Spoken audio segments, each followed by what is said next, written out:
नमस्कार दोस्तों, कैसे हैं आप सभी। दोस्तों, आज के इस वीडियो में हम गुलाम वंश को पढ़ेंगे। सबसे पहले गुलाम वंश का थ्योरी हम पढ़ेंगे। उसके बाद लास्ट में एक गुलाम वंश से बनने वाले जितने भी प्रश्न हैं उस सबका एक क्विज रखा गया है। फिर लास्ट में क्विज लगाएंगे। तो दोस्तों चलिए स्टार्ट करते हैं। क्विज लगाकर जरूर जाइएगा, ठीक है। चलिए स्टार्ट करते हैं दोस्तों। गुलाम वंश का शासनकाल 1206 ईस्वी से लेकर 1290 ईस्वी तक चला था। गुलाम वंश का शासनकाल 1206 ईस्वी से लेकर 1290 ईस्वी तक चला था। गुलाम वंश जो है दिल्ली सल्तनत का पहला वंश है। गुलाम वंश दिल्ली सल्तनत का पहला वंश है। इसका स्थापना जो है वह कुतुबुद्दीन ऐबक ने किया था। गुलाम वंश का स्थापना कुतुबुद्दीन ऐबक ने 1206 ईस्वी में किया था। कुतुबुद्दीन ऐबक जो था यह मोहम्मद गौरी का गुलाम और दामाद दोनों था। और कुतुबुद्दीन ऐबक ने ही 1206 ईस्वी में गुलाम वंश का स्थापना किया था। कुतुबुद्दीन ऐबक का शासनकाल जो था वह 1206 से लेकर 1210 ईस्वी तक था। गुलाम वंश का राजधानी उस समय लाहौर रखा गया था कुतुबुद्दीन ऐबक ने। उसके बाद कुतुबुद्दीन ऐबक को जो है वह 3 उपाधि मिला है, एक लाख बख्श, एक सिपाह सलार और कुरान खां। देखिए दोस्तों, कुतुबुद्दीन ऐबक जो था यह जब शासक बना था तो यह उस समय लाहौर की जनता में लाखों रुपया का दान किया था। इसलिए जो है लाहौर की जनता ने है कुतुबुद्दीन ऐबक को वह लाख बख्श का उपाधि दिया था। उसके बाद जब कुतुबुद्दीन ऐबक जो है एकमात्र ऐसा शासक है जो कभी भी अपने सिंहासन पर बैठकर शासन नहीं किया है। ये सब दिन अपने मंत्री पद पर बैठकर ही शासन किया है। इसलिए इसे सिपाह सलार की भी उपाधि दिया गया है। और कुतुबुद्दीन ऐबक जो था यह कुरान बहुत पढ़ता था, ठीक है। और यह अपने आप को जो है वह अल्लाह का रसूल मानता था। इसलिए इसे यह कुरान बहुत ज़्यादा पढ़ता था, इसलिए इसको कुरान खवां की उपाधि भी दी गई है। कुतुबुद्दीन ऐबक का गुलाम था एक इल्तुतमिश। कुतुबुद्दीन ऐबक का गुलाम था इल्तुतमिश जो इसका दामाद भी था। कुतुबुद्दीन ऐबक का गुलाम था इल्तुतमिश जो इसका दामाद भी था। यह गवर्नर था उस समय बदायूं का, ठीक है दोस्तों। जब 1210 ईस्वी में कुतुबुद्दीन ऐबक की पोलो खेलते समय घोड़े से गिरकर मृत्यु हो गई थी, ठीक है। जब 1210 में पोलो खेलते समय कुतुबुद्दीन ऐबक कर घोड़े से गिरकर मृत्यु हो गई थी। तो उसके बाद क्या हुआ कि 1210 ईस्वी में जैसे ही कुतुबुद्दीन ऐबक का मृत्यु हुआ तो उसका बड़ा बेटा आराम सा सिंहासन पर बैठ गया। जब आराम से सिंहासन पर बैठ गए तो यह बात जो है वह इल्तुतमिश को पसंद नहीं आई। इल्तुतमिश का कहना था कि जिस प्रकार कुतुबुद्दीन ऐबक मोहम्मद गौरी का दामाद और गुलाम दोनों था और वह अगला शासक बना था, उसी प्रकार हम भी जो है कुतुबुद्दीन ऐबक का गुलाम और दामाद दोनों हैं। तो उस हिसाब से गुलाम वंश का अगला शासक हम होंगे। यही बात कहकर जो है बदायूं से जो है इल्तुतमिश अपना सेना लेकर आराम शाह पर आक्रमण करने के लिए बढ़ा। इधर से आराम शाह भी लाहौर से अपना सेना लेकर आक्रमण करने के लिए उस पर बढ़ा। तो दोनों के बीच में जो है 1211 ईस्वी में हुआ जोड़ का युद्ध। जोड़ का युद्ध हुआ आराम शाह और इल्तुतमिश के बीच में, जिसमें इल्तुतमिश यह जीता और आराम शाह हारा। उसके बाद जो है इल्तुतमिश जो है वह गुलाम वंश का अगला शासक बन गया, ठीक है। अब आगे चलते हैं। देखिए, इल्तुतमिश का शासनकाल जो है वह 1211 से लेकर 1236 तक रहा। इल्तुतमिश का शासनकाल 1211 से लेकर 1236 तक रहा था। इल्तुतमिश को जो है यह दिल्ली सल्तनत का वास्तविक संस्थापक माना जाता है, क्योंकि इससे पहले जितने भी संस्थापक थे, जितने भी शासक थे, वो सब बहुत ही कम समय के लिए शासन पे आए थे। इसलिए जो है इल्तुतमिश को दिल्ली सल्तनत का वास्तविक संस्थापक माना जाता है। यह भारत का प्रथम सुल्तान था। इल्तुतमिश जो है यह भारत का प्रथम सुल्तान था। हालांकि दोस्तों जब महमूद गजनवी भारत आए थे तो उसने भी अपने आप को सुल्तान कहलवाया था, लेकिन महमूद गजनवी को सुल्तान की उपाधि किसी ने दी नहीं थी। वह खुद से ही जो है जनता से खुद को जो है सुल्तान कहलवाया था। लेकिन इल्तुतमिश को जो है यह बगदाद का खलीफा ने है या सुल्तान की उपाधि दिया था। इसलिए जो है इल्तुतमिश भारत का प्रथम सुल्तान कहलाता है।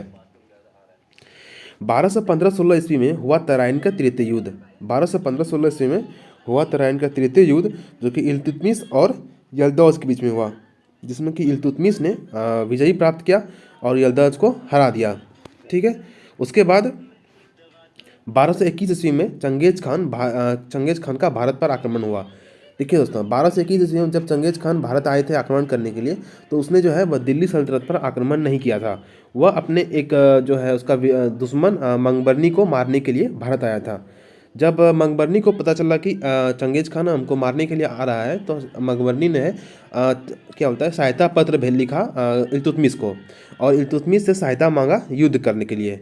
जब यह बात चंगेज खान को पता चला कि मंगबरनी ने इल्तुतमिश को जो है इल्तुतमिश से सहायता मांगा है, तो चंगेज खान ने भी जो है इल्तुतमिश को एक पत्र लिखा और कहा कि अगर आप मंगबरनी की सहायता करने के लिए आते हैं तो हम आप पर आक्रमण कर देंगे। तो इल्तुतमिश जो है यह समझदार निकला और इसने जो है मंगबरनी की सहायता नहीं किया। तो उसके बाद चंगेज खान ने जो है मंगबरनी की हत्या करके वापस लौट गया। उसके बाद जो है इल्तुतमिश ने 2 कॉइन्स चलवाए थे, एक सिल्वर कॉइन्स एक कॉपर कॉइन्स। सिल्वर कॉइन्स था इसको टका या टंका कहाता है, और जो कॉपर कॉइन था इसको जीतल कहाता है। तो सिल्वर कॉइन को टका या टंका कहाता है और कॉपर कॉइन को जीतल कहाता है, ठीक है। उसके बाद इल्तुतमिश ने ही जो है दल चालीसा की शुरुआत किया था। इल्तुतमिश ने दल चालीसा की शुरुआत किया था। दल चालीसा में क्या था कि एक 40 सरदारों का एक समूह था। दल चालीसा 40 सरदारों का एक समूह था, ठीक है। और इल्तुतमिश ने ही जो एकता नीति लागू किया था। इल्तुतमिश ने ही एकता नीति लागू किया था। एकता नीति में क्या था कि युद्ध के समय जो सैनिक जो लड़ने जाता था तो है उसको वेतन नहीं दिया जाता था। उसको क्या होता था कि एकता नीति के तहत जो है उसको युद्ध में जितने भी हड़पी हुई संपत्ति होती थी ना उसको सैनिकों में बांट देता था। इसे कहा जाता है एकता नीति। एकता नीति क्या है कि युद्ध में हड़पी हुई संपत्ति को सैनिकों में बांट देता था, ठीक है। उसके 1229 ईस्वी में जो है कुतुब मीनार का निर्माण पूर्ण करवाया। तो कुतुब मीनार का निर्माण जो पूर्ण का किसने कराया, तो इल्तुतमिश ने। कब, 1229 में। कुतुब मीनार का निर्माण स्टार्ट कब हुआ था, तो 1199 ईस्वी में स्टार्ट हुआ था, ठीक है। किसने कराया था, तो यह कराया था आपका कुतुबुद्दीन ऐबक ने। कुतुबुद्दीन ऐबक ने 1199 में स्टार्ट करवाया था कुतुब मीनार का निर्माण। और पूर्ण कब हुआ, 1229 ईस्वी में कुतुब मीनार के इल्तुतमिश के शासनकाल में, ठीक है दोस्तों। और 1229 ईस्वी में ही इल्तुतमिश ने गुलाम वंश का राजधानी जो है 1229 ईस्वी में इल्तुतमिश जो है गुलाम वंश की राजधानी लाहौर से दिल्ली बदल दिया, ठीक है। आगे चलते हैं। अगला है कि इल्तुतमिश जो है अपना उत्तराधिकारी अपनी पुत्री जो है रजिया को बना दिया। क्योंकि इसका जो पुत्र था वह लायक नहीं था, वो योग्य नहीं था, इसलिए जो है इल्तुतमिश ने अपना उत्तराधिकारी रजिया को बना दिया अपनी पुत्री को।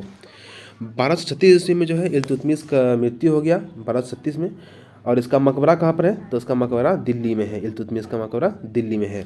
देखिए दोस्तों, जैसे ही इल्तुतमिश का मृत्यु हुआ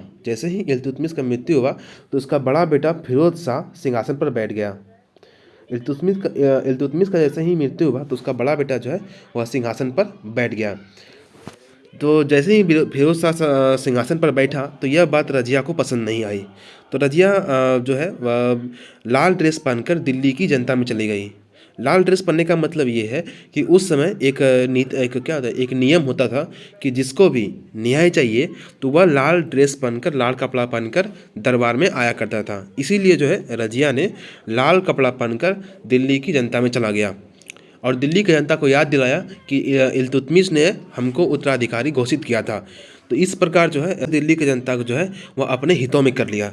उसके बाद दिल्ली की जनता की सहायता से ही फिरोज शाह को उसके सिंहासन से रजिया हटाने में कामयाब हुई। उसके बाद जो है रजिया बनी अगला शासक और उसका नाम क्या पड़ा, रजिया सुल्तान। उसका नाम पड़ा आपका रजिया सुल्तान। तो रजिया सुल्तान जो है यह दिल्ली सल्तनत की एकमात्र महिला शासक है। रजिया सुल्तान दिल्ली सल्तनत की एकमात्र महिला शासक है। इसका शासनकाल 1236 से लेकर 1240 तक चला है। रजिया सुल्तान के शासनकाल में जो है भटिंडा का इक़्तिदार हुआ करता था जिसका नाम था अल्तुनिया। भटिंडा का इक़्तिदार हुआ करता था जिसका नाम था अल्तुनिया, ठीक है। उसके बाद रजिया सुल्तान का जो है प्रेमी एक था, उसका नाम था याकूत खान। रजिया सुल्तान जो है यह याकूत खान से प्रेम करता था, इसलिए जो है रजिया सुल्तान ने याकूत खान को अमीर-ए-आख़ुर का पद दिया था। अमीर-ए-आख़ुर का पद बहुत बड़ा पद होता था उस समय, जिसको रजिया सुल्तान ने याकूत खान को दिया था। 1240 ईस्वी में जो है अल्तुनिया का विद्रोह हो गया।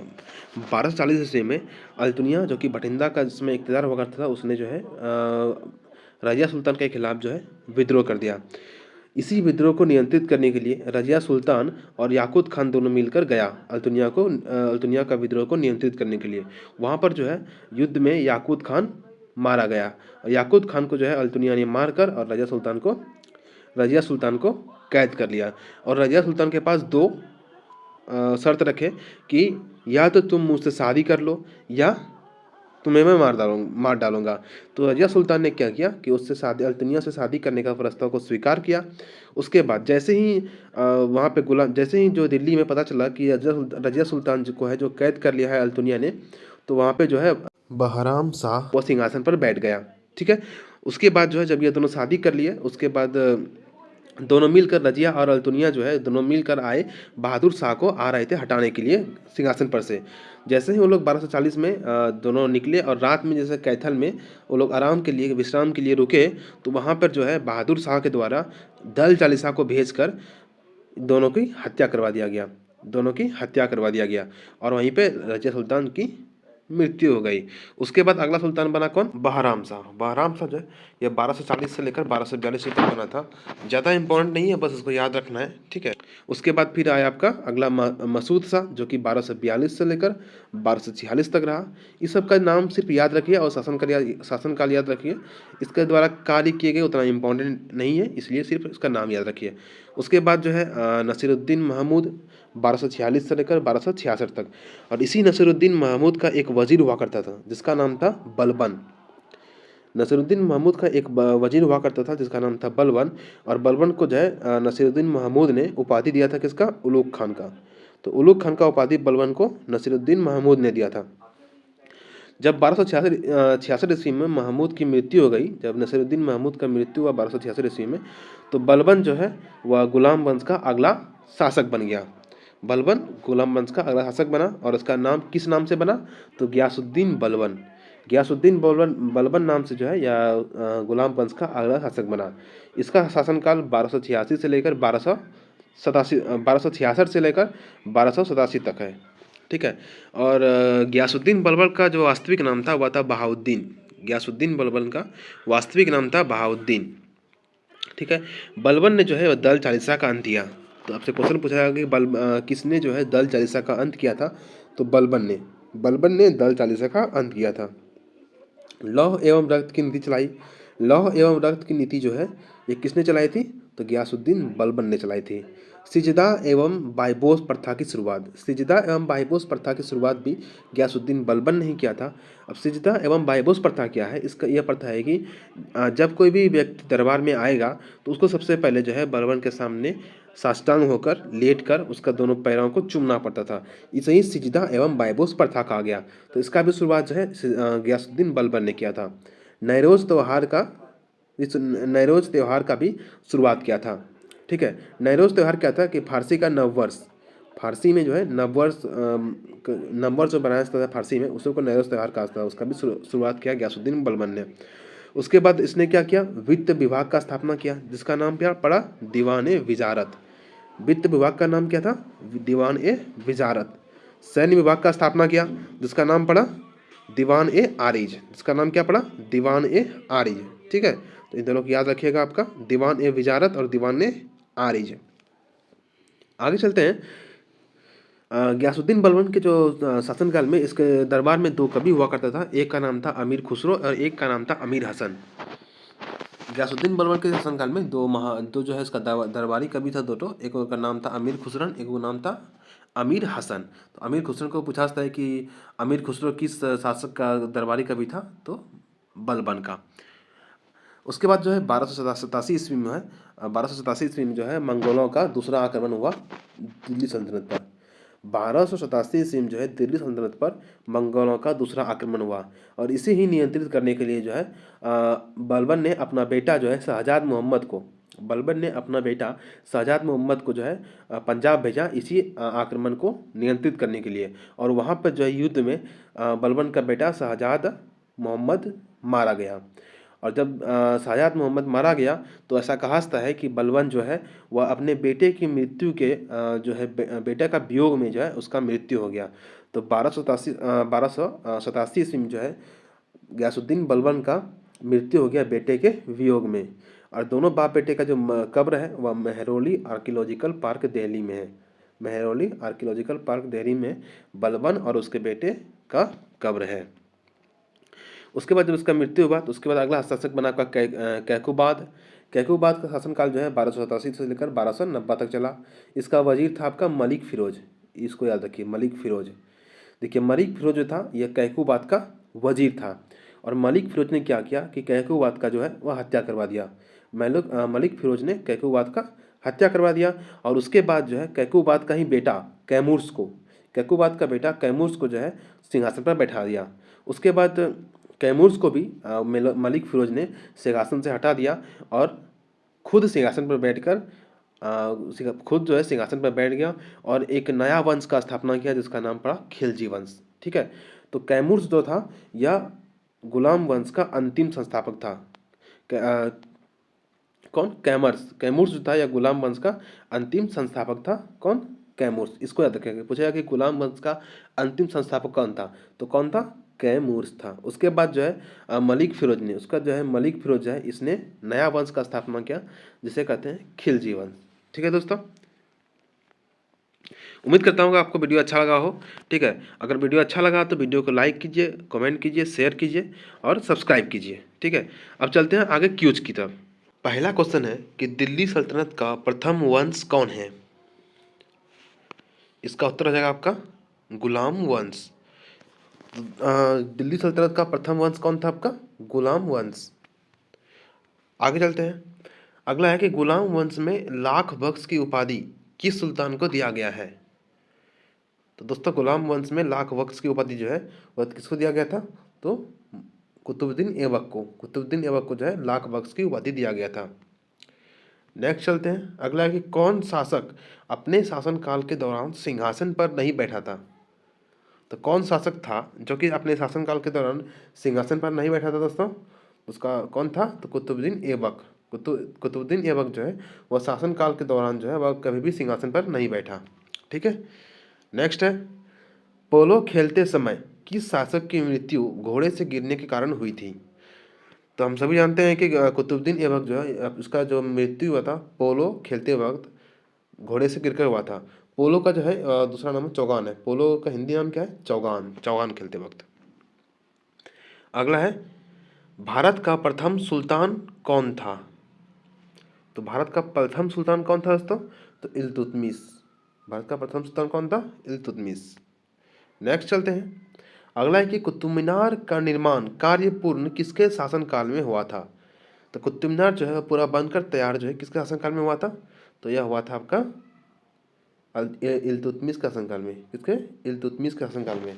और कब हुआ था? 1229 ईस्वी में। ठीक है, आगे चलते हैं, नेक्स्ट है कि दल चालीसा का अंत किसके द्वारा किया गया था? दल चालीसा का अंत जो है वह किया गया था आपका गयासुद्दीन बलबन के द्वारा। किसके द्वारा? गयासुद्दीन बलबन के द्वारा। नेक्स्ट चलते हैं, नेक्स्ट है कि दिल्ली सल्तनत में लौह एवं रक्त की नीति किस शासक ने चलाया था? तो लौह एवं रक्त की नीति किसने चलवाया था? तो ये चलवाया था आपका गयासुद्दीन बलबन ने। किसने दोस्तों? गयासुद्दीन बलबन ने चलवाया था। ठीक है, अब नेक्स्ट चलते हैं, अगला है कि अमीर खुसरो किस शासक का दरबारी कवि था? तो अमीर खुसरो जो है किस शासक का दरबारी कवि था? तो यह था गयासुद्दीन बलबन का, ऑप्शन सी। ठीक है, नेक्स्ट चलते हैं कि दिल्ली सल्तनत की एकमात्र महिला शासक कौन थी? तो दिल्ली सल्तनत का एकमात्र महिला शासक थी रजिया सुल्तान, ऑप्शन बी। कौन था? Razia Sultan, option B. Next चलते हैं, नेक्स्ट है कि दिल्ली सल्तनत पर मंगोलों का दूसरा आक्रमण किस वर्ष हुआ था? दिल्ली सल्तनत पर मंगोलों का दूसरा आक्रमण कब हुआ था? तो यह 1287 में हुआ था। कब हुआ था? 1287 में हुआ था। ठीक है, नेक्स्ट चलते हैं, नेक्स्ट है गुलाम वंश का अंतिम शासक कौन था? तो गुलाम वंश का अंतिम शासक था आपका कैमूर्स। कैमूर्स जो है गुलाम वंश का अंतिम शासक था। नेक्स्ट चलते हैं, नेक्स्ट है कि रजिया सुल्तान की हत्या किसके द्वारा किया गया था? तो रजिया सुल्तान का हत्या जो है वह किया गया था आपका दल चालीसा के द्वारा। दल चालीसा के द्वारा वह रजिया सुल्तान का हत्या किया गया था। नेक्स्ट चलते हैं, नेक्स्ट है कि इल्तुतमिश को सुल्तान की उपाधि किसने दी थी?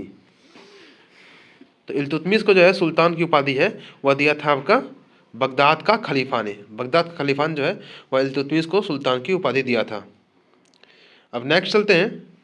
नेक्स्ट है कि सजदा एवं बायबोस प्रथा किसने चलवाई थी। तो सजदा एवं बायबोस प्रथा आपको बताया था पीछे थ्योरी में, तो किसने चलवाई थी, तो चलाई थी आपका बलबन ने। ठीक है, नेक्स्ट चलते हैं। नेक्स्ट है कि दल चालीसा की शुरुआत किस शासक ने किया था। तो दल चालीसा की शुरुआत किसने किया था, इसका उत्तर जो है दोस्तों आपको कमेंट में देना है। दल चालीसा की शुरुआत किस शासक ने किया था, इसका उत्तर कमेंट में देना है आपको। अगला है कि इल्तुतमिश का उत्तराधिकारी कौन था। इल्तुतमिश का उत्तराधिकारी कौन था, इसका भी उत्तर जो है आपका कमेंट में देना है। कौन था उसका उत्तराधिकारी, रजिया सुल्तान था कि इल्तुतमिश था कि आराम सा था कि बलबन था।